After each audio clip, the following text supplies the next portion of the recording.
उड़ने वाली चुड़ैल। अमनपुर नाम के गांव में चंगू मंगू नाम के दो किसान दोस्त रहते थे। दोनों का आपस में बहुत प्यार था। रोज की ही तरह आज भी दोनों एक साथ अपने खेत की ओर जा रहे होते हैं। अरे यार मंगू, मौसम बड़ी तेजी से बदल रहा है। बता, क्या लगता है तुझे, इस बार फसल हो पाएगी? हाँ, क्यों नहीं हो पाएगी भाई।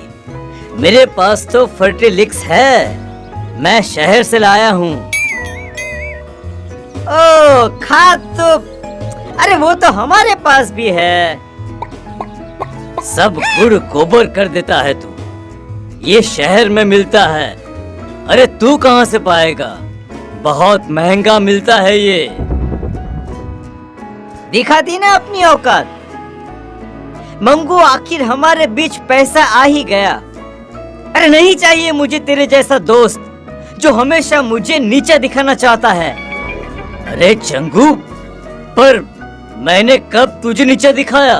अरे मैं तो सच्चाई कह रहा हूँ। गांव के बीचों बीच दोनों बुरी तरह लड़ पड़ते हैं। कुछ ही देर में बोला चाली हाथापाई में बदल जाती है।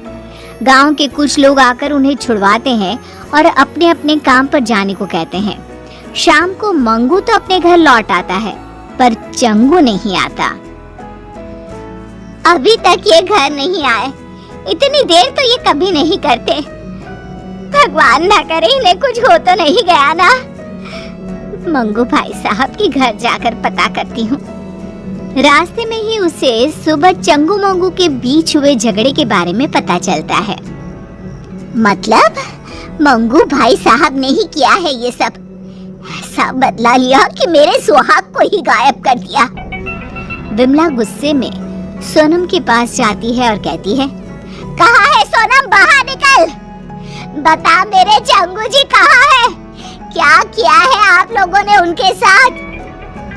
तभी उन सबके सामने अपने हाथ में चंगू को उठाए एक चुड़ैल हवा में उड़ती हुई आती है। मरोगे, सब मरोगे। छोड़ूंगी नहीं मैं किसी को, कोई नहीं बचेगा। कौन कौन हो तुम? छोड़ दो मेरे पति को। मैं हूँ उड़ने वाली चुड़ैल। सबकी आंखों के सामने वो चुड़ैल चंगू को उड़ाकर ले जाती है। बचाओ, बचाओ, अरे अरे कोई बचाओ मुझे। उसी रात से गांव में उड़ने वाली चुड़ैल का साया मंडराने लगता है। अगली सुबह केसारी लोटा लिए खेत की तरफ जा रहा होता है। तभी चुड़ैल उड़ती हुई आती है और उसे हवा में उड़ाकर ले जाती है। अरे चुड़ैलिया, मुझे छोड़ दे मुझे चुड़ैलिया। अरे चाहिए तो मेरा ये लोटा ले ले। तेरे लोटे का मैं क्या करूंगी? मुझे जो तेरी चर्बी चाहिए, चर्बी। चुड़ैल चंगू की तरह ही केसारी को गांव के बीचों बीच हवा में घुमाती हुई गायब हो जाती है। धीरे धीरे चुड़ैल का प्रकोप गांव में बढ़ता ही जाता है। आए दिन कोई ना कोई गांव से गायब हो जाता। धीरे धीरे कर लोग घर से निकलना भी बंद करने लगते हैं। फिर एक दिन, ऐसा कब तक चलेगा? अरे कब तक हम लोग घर पे बैठे रहेंगे?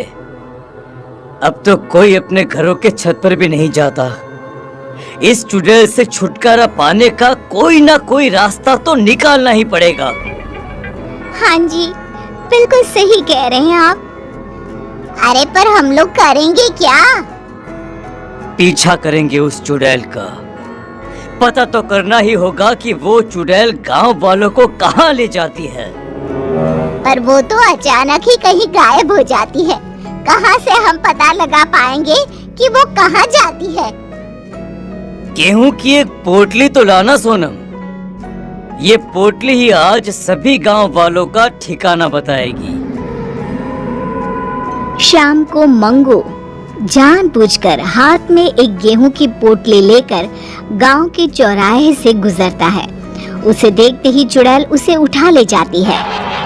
फंस गया, चुड़ैल के जाल में फंस गया। फंसी तो तू है चुड़ैल, मंगू के जाल में। हमेशा की तरह चुड़ैल गांव के बीचों बीच उड़कर मंगू को लेकर गायब हो जाती है। चुड़ैल के अदृश्य होते ही मंगू अपनी पोटली से गेहूं के दाने नीचे डालना शुरू कर देता है। दानों का पीछा करते हुए सभी गांव वाले एक अलग ही दुनिया में पहुंच जाते हैं। एक ऐसी दुनिया जहां हर तरफ इंसान की शक्ल की सब्जियां थी। तो कौन नया गांव मालूम पड़ता है। अरे भैया वो देखिए हमारे चंगू जी पेड़ पर आधे टमाटर बनकर लटक रहे हैं। अरे कुछ कीजिए, उनको बचाइए ना। अरे वो देखो भिंडी, केसारी ही लागत है। मतलब उड़ने वाली चुड़ैल सभी को सब्जी में बदल देती है। मतलब ये सभी सब्जियां इंसान ही हैं। इन लोगों को हम बचाए तो बचाए कैसे? तभी पेड़ पर लगा एक टमाटर कहता है, इस गांव को श्राप है कि अगर किसी ने एक भी सब्जी तोड़ी तो सभी की सभी सब्जियां इंसान में बदल जाएंगी। पर चुड़ैल के रहते कोई सब्जी को छू भी नहीं सकता। अरे वो आती ही होगी, तुम लोग भी कहीं छुप जाओ, जाओ जल्दी। ये सारी बातें मंगू सुन लेता है। वो चालाक तो था ही।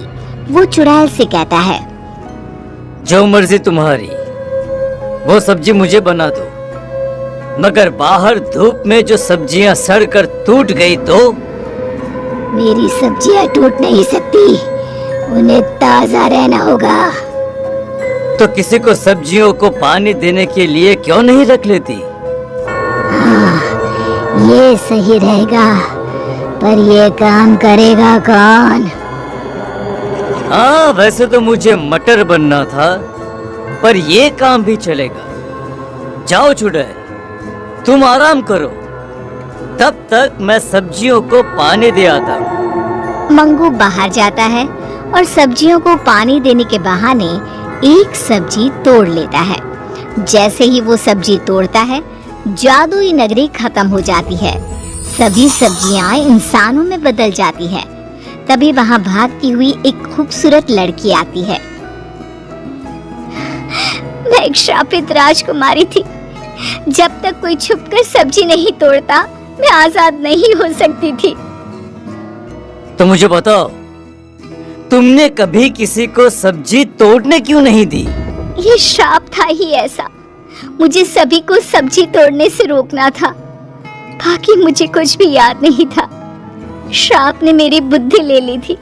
पर आज जब मंगू ने हिम्मत दिखाई और सब्जी तोड़ी, तो सभी के साथ मैं भी मुक्त हो गई। मंगू की समझदारी सभी को बचा लेती है। सभी लोग वापस गांव आ जाते हैं। चंगू मंगू फिर से अच्छे दोस्त बन जाते हैं।